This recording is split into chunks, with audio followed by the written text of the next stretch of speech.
Hello my student, आज class है physics, thermal physics चल रहा है और उसमें क्वेश्चन नंबर 5 है।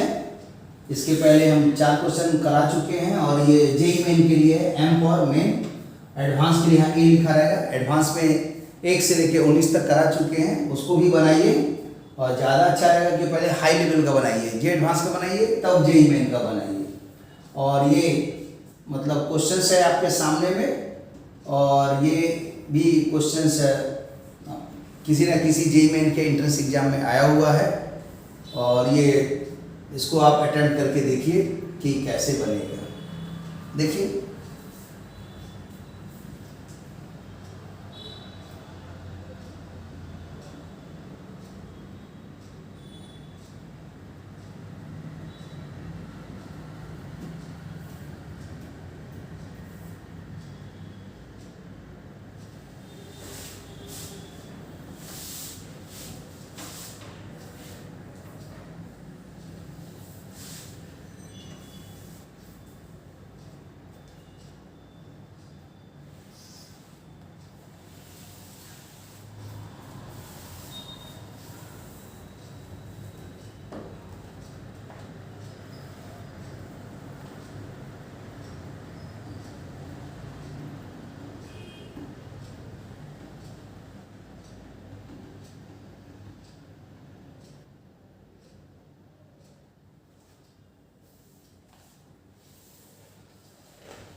इस क्वेश्चन में लिखना छूट गया था, वही लिख दे रहे हैं।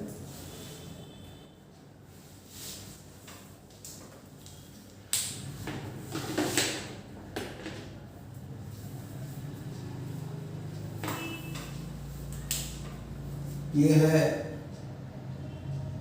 2019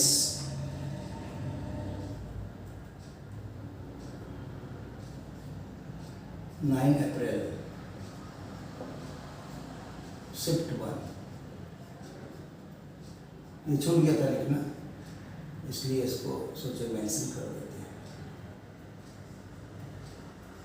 2019 में जेईई मेन में ये 9 अप्रैल को शिफ्ट 1 में आया। तो देखिए इसको कैसे सोचेंगे। बहुत ही अच्छा क्वेश्चन है, कहीं भी डिजिट नहीं है, कंसेप्चुअल क्वेश्चन है, इसलिए अच्छा क्वेश्चन है। ये जेईई मेन में भी आता है मल्टीपल आंसर के सेट में। कैसे सोचना है देखिए। Following figure shows the two processes A and B for a gas। कोई भी गैस होगा, नेचुरली वो आइडियल गैस होगा मान के चलो, और बोलता है कि प्रोसेस A और प्रोसेस B। तो इसमें प्रोसेस A ये लिखना छूट गया, देखिए यहाँ A रहेगा प्रोसेस A रहेगा प्रोसेस B, ठीक है, मिसिंग था क्वेश्चन में। तो यहाँ पर बोलता है कि if QA and QB are the amount of heat absorbed by the system in the two cases and delta UA and delta UB are the changes in the internal energy respectively, then इसमें से कौन सही है। तो देखा जाए कि पहले हम लोग सोचेंगे, दो प्रोसेस है, process A and process B। तो लिखेंगे कि बाय फर्स्ट लॉ ऑफ थर्मिक्स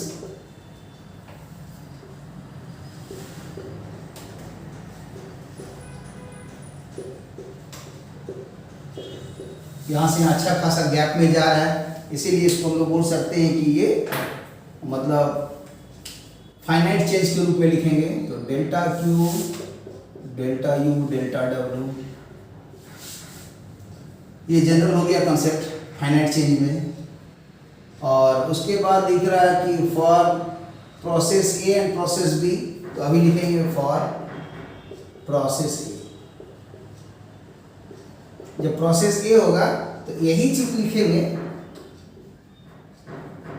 जो पहले लिखे थे, उसमें कोई चेंज नहीं है, सिर्फ सफिक्स में शो कर देना पड़ेगा प्रोसेस का नाम। तो प्रोसेस है यहाँ से जो यहाँ जा रहे हैं फिगर में, इसी प्रोसेस को ए बोल रहा है, तो इसके सफिक्स में ए लिख दिया जाए। बिना ब्रैकेट के यहाँ भी लिखा हुआ है, तो यहाँ भी उसी तरह करेंगे, बिना ब्रैकेट का नीचे सफिक्स में ए यहाँ भी सफिक्स में ए और यहाँ भी सफिक्स में ए, ताकि डेल्टा क्यू ए, देखिए डेल्टा क्यू नोटेशन में आ गया, डेल्टा यू ए नोटेशन में आ गया, और डेल्टा डब्ल्यू ए वो तो इसमें खैर है ही नहीं। अब देखा जाए कि नेक्स्ट स्टेप क्या होगा, तो डेल्टा क्यू ए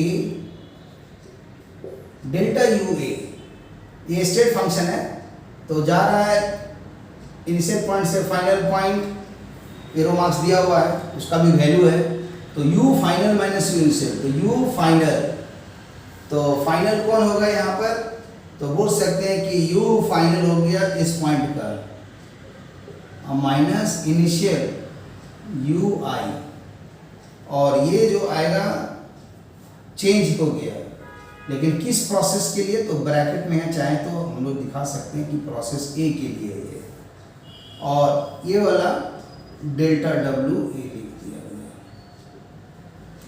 और अब इसी को देखा जाए सेकेंड केस के लिए, तो इसी सेकेंड केस के लिए यहाँ पर यूज किया जाए तो लिखा जा सकता है कि फॉर प्रोसेस बी, सब वही रहेगा,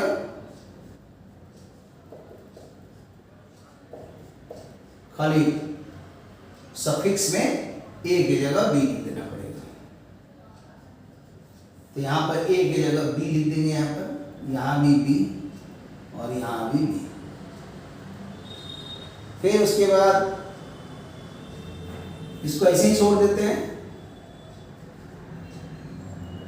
फिर यू बी का माने इस प्रोसेस में डेल्टा यू निकालना है, तो फिर यहाँ लिखाएगा फाइनल माइनस इनिशियल, ये चूंकि स्टेट फंक्शन है इसीलिए इसका इनिशियल कोऑर्डिनेट और फाइनल कोऑर्डिनेट पहला प्रोसेस में भी वही पॉइंट है और दूसरा प्रोसेस में भी फाइनल इनिशियल पॉइंट वही है, और ये लिखाएगा डेल्टा डब्ल्यू डी। तो ये हो गया इक्वेशन नंबर 1 और ये हो गया इक्वेशन नंबर 2। अब इसमें जानना सिर्फ ये है कि जो भी स्टेट फंक्शंस होता है वो प्रोसेस से इंडिपेंडेंट है, मतलब हम आई से एफ इधर से जाए चाहे आई से एफ इधर से जाए, दोनों डिपेंड करेगा फाइनल कोऑर्डिनेट और इनिशियल कोऑर्डिनेट का इंस्टेंटेनियस पोटेंशियल पर।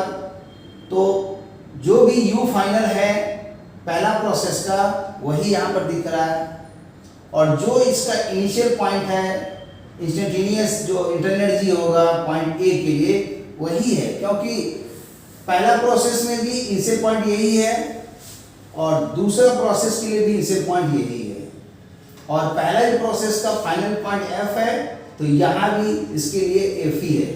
तो यहाँ से ये कंसेप्ट मिल रहा है कि सिंस डेल्टा यू जिसको बोलते हैं change in internal energy, since delta U जिसको बोलते हैं चेंज इन इंटरनल एनर्जी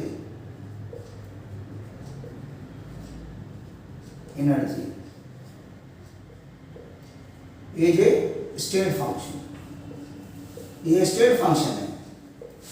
तो जैसे स्टेट फंक्शंस होगा तो ये आंसर और ये आंसर सेम होगा, मतलब बोल सकते हैं कि delta U final minus initial A का answer delta U final minus delta U initial B का आंसर सेम होगा। इस सेम को मान लिया थोड़ा देर के लिए कुछ हम एक तो वैल्यू लिख देते हैं, मान लिया इसको लिख दिए पोटेंशियल एनर्जी को शॉर्ट में यू लिख दिए, है ना, एजम्पशन।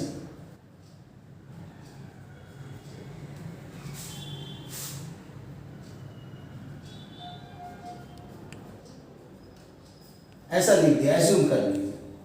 तो अब इसमें पुट कर दिया जाए तो क्या होगा, तो इस स्टेप में आ जाएगा कि फर्स्ट माइनस सेकंड करेंगे,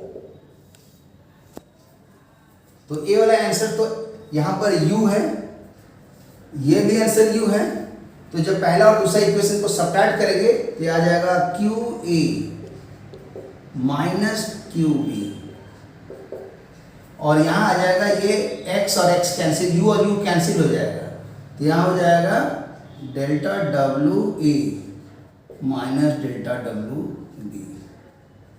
क्यों? क्योंकि इस इक्वेशन को इस इक्वेशन से सब्ट्रैक्ट करेंगे, ये आंसर जितना दिख रहा है ये भी आंसर उतने दिख रहा है, u और u है, तो दोनों इक्वेशन को सब्ट्रैक्ट करेंगे तो दिस माइनस दिस LHS में आ गया, और RHS में दिस माइनस दिस करेंगे तो ये दोनों कट जाएगा, और ये आ गया आंसर्स। अब देखेंगे यहाँ पर कि जो WA WB वर्क डन कितना है, तो देखिए पहले WA निकालेंगे, तो यहाँ देखेंगे WA कैसे जा रहा है, A से B इधर जा रहा है, तो यहाँ देखने से लग रहा है कि A से B जाते समय में इसका इस पॉइंट से अगर हम ड्रॉ करें परपेंडिकुलर, चाहे इसमें नहीं ड्रॉ करते हैं, अलग से क्वेश्चन में ड्रॉ कर देते हैं। तब देखिए यहाँ पर क्या होगा, पहले खोजेंगे डेल्टा WA, फिर खोजेंगे डेल्टा WB। तो डेल्टा WA देखिए फिगर में दिखाने का कोशिश करते हैं, यहाँ पर दिखा देते हैं कि डेल्टा WA के लिए क्या दिखा रहा है।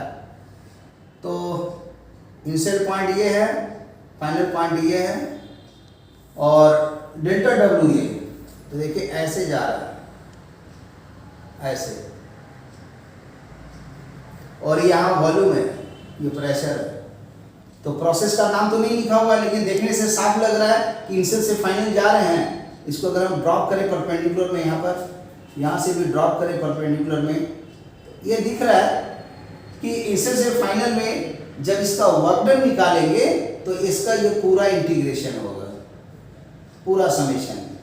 मतलब इनिशियल पॉइंट से ऑर्डिनेट ड्रॉ करेंगे, फाइनल पॉइंट से ऑर्डिनेट ड्रॉ करेंगे, और ये कर्व है और ये एक एक्स एक्सिस है, इसके बीच में जो शेडेड एरिया है यही शो करता है डेल्टा WA, जो कि वॉल्यूम के एक्सपेंशन शो कर रहा है। इनिशियल से फाइनल जा रहा है तो एक्सपेंशन हो रहा है, एरो मार्क्स इधर जा रहा है, इसलिए जो इसका वर्क डन निकालेंगे जो होता है PdV, डिफरेंशियल W इंटीग्रेशन, मतलब PdV।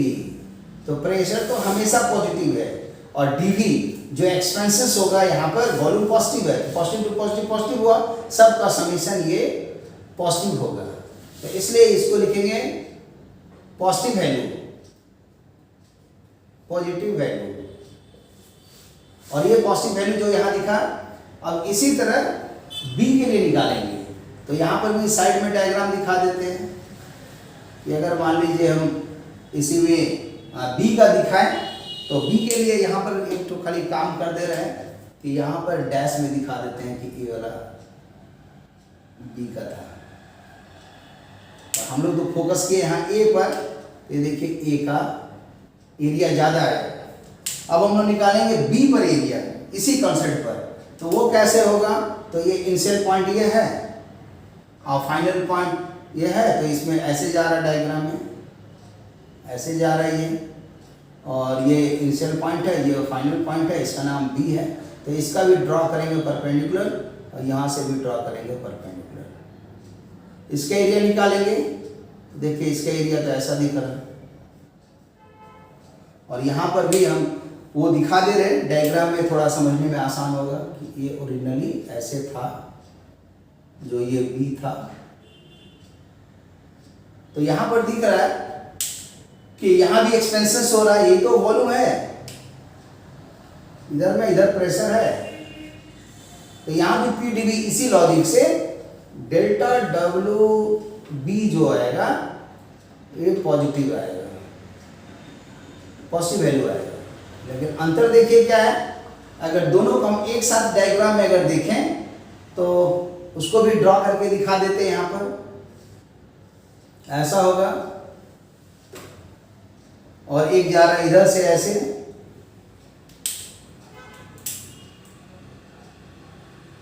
ऐसे ये इधर जा रहा है, ये दोनों एक्सपेंशन को शो कर रहा है। तो पहला वाला जो वर्क डन था वो भी पॉजिटिव था, दूसरा भी वर्क डन पॉजिटिव है, स्केलर क्वांटिटीज है, तो हाई वैल्यू में से लो वैल्यू सब्ट्रैक्ट किया जा रहा है। अब मैथमेटिक्स से पता है कि हाई वैल्यू और लो वैल्यू में सब्ट्रैक्ट करेंगे, अब फिगर में दिखा देते हैं, यही वाला आंसर दिखाई देगा। और ये आंसर्स ये हाई में से लोग घटा रहे हैं इसलिए ये पॉजिटिव आएगा। तो इसको लिख सकते हैं कि ये डिफरेंस जो है पॉजिटिव शो कर रहा है ए वाला डायग्राम में। तो इसीलिए यहाँ पर बस इतना ही दिखा दिए हैं। तो अब इसको दिखा सकते हैं ये जो डिफरेंस दिख रहा है ना ये यहाँ पर पॉजिटिव शो कर रहा है, जिसको यहाँ लिख सकते हैं कि ये जो आंसर है क्या चीज, तो ये delta W A minus delta W B positive है, जो यहाँ डायग्राम में लिख देते हैं साइड में। तो आ जाएगा कि ए वाला answer delta W A minus delta W B ये पॉजिटिव आ गया, पॉजिटिव है आंसर। तो जब ये पॉजिटिव हो गया डायग्राम से समझ में आ रहा है, तो इसीलिए ये आंसर लिख सकते हैं यहाँ पर delta Q A minus delta Q B is equal to strictly positive. Mathematics के लैंग्वेज में लिख रहे हैं स्ट्रिक्टली पॉजिटिव। स्ट्रिक्टली पॉजिटिव का मतलब होता है ग्रेटर देन जीरो, जीरो नहीं लेना है। तो इस तरह से ये जो आया। अब ऑप्शन में देखिए, तो ऑप्शन में तो हम लोग पहले ही सोच लिए थे कि इनिशियल से फाइनल अगर ए प्रोसेस से जा रहा है या माने इनिशियल ए से फाइनल बी में जा रहा है बी प्रोसेस से, तो दोनों का जो स्टेट फंक्शंस के कंसेप्ट से चेंज तो सेम होगा।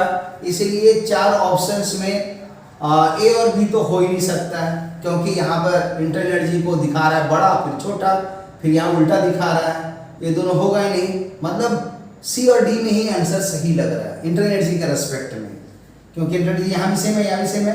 अब ये दोनों में कंफर्म करना है कि कौन सेम है, और यहाँ तो अब इसको चेक करने का जरूरत ही नहीं है, क्योंकि यहीं पर ये जो पार्ट दिखा ये पार्ट तो शो कर दिया कि ग्रेटर देन लेस देन बोल रहा है, तो होता ही नहीं है। इसलिए ए बी किसी भी हालत में नहीं होगा, चाहे ये रॉन्ग हो चाहे राइट हो, चाहे ये रॉन्ग हो चाहे राइट हो। यहाँ तो क्लियर हो गया ना कि ये वाला तो हो ही नहीं सकता, तो इसको चेक करने का जरूरत क्या है, क्योंकि रॉन्ग सही कब रहता है जब दोनों सही हो। अगर दोनों में एक भी गलत हो गया तो उसको रॉन्ग स्टेटमेंट में लेते हैं। इसलिए तो जेईई मेन के क्वेश्चन, जेईई एडवांस के क्वेश्चन में ये वाला भी लिख देता है, ये वाला भी लिख देता है, अब क्वेश्चन को इसका ऑप्शन बना देता है मल्टीपल क्वेश्चंस में। तो अब देखा जाए कि अब इसके फाइनली अब ये सी और डी में कौन होगा। तो अभी मैंने निकाला कि delta Q A minus delta Q B ये जो भी है ये शो कर रहा है कि ये स्ट्रिक्टली पॉजिटिव है, मतलब delta Q A must be greater, क्योंकि स्केलर क्वांटिटीज है। तो delta Q A must be greater than delta Q B, मतलब छोटा नहीं हो सकता, ये बराबर भी नहीं होगा। तो देखिए यहाँ तो बराबर दिख रहा है, होगा ही नहीं, और ग्रेटर दे रहा है, तो देखिए सी में एकदम सही सही मिल रहा है, इसीलिए इसका आंसर हो गया सी। इसका आंसर में आएगा सी, ये इसका रिजल्ट है। और अगर ऐसे यहाँ देखिएगा तो लग रहा है ये बड़ा है Q A minus Q B, तो ए वाला तो आधा पार्ट ठीक लग रहा था देखिए यहाँ से देखने पर, लेकिन ए वाला रॉन्ग था, तो इसको नहीं लिए। अब फिर इस आंसर में क्या हुआ, ये भी रॉन्ग है और ये भी रॉन्ग है, दोनों रॉन्ग है, यहाँ दोनों रॉन्ग है, इसमें ये रॉन्ग है और ये राइट है, सॉरी ये वाला रॉन्ग है, राइट है, ये रॉन्ग है, और यहाँ दोनों ही रॉन्ग है, और यहाँ पर आने पर ये भी राइट है और ये भी राइट है, और यहाँ आने पर ये दोनों जो आ रहा पहला ये रॉन्ग है और ये राइट है। तो इस तरह से समझ लीजिए कंप्यूटर के भाषा में रॉन्ग को समझिए 0 और राइट को समझिए 1, तो ऑप्शन हो गया ना कि 0 0 0 1 1 0 1 1 4 ऑप्शन दे दिया। और उसमें इधर उधर करके बहुत सारा ऑप्शन बना सकता था मल्टीपल क्वेश्चंस के लिए। तो okay, thank you for watching the video, और इसी तरह लगातार बनाते रहिए, प्रैक्टिस करते रहिए, अपने आप एक लेवल तैयार हो जाएगा। Okay, thank you.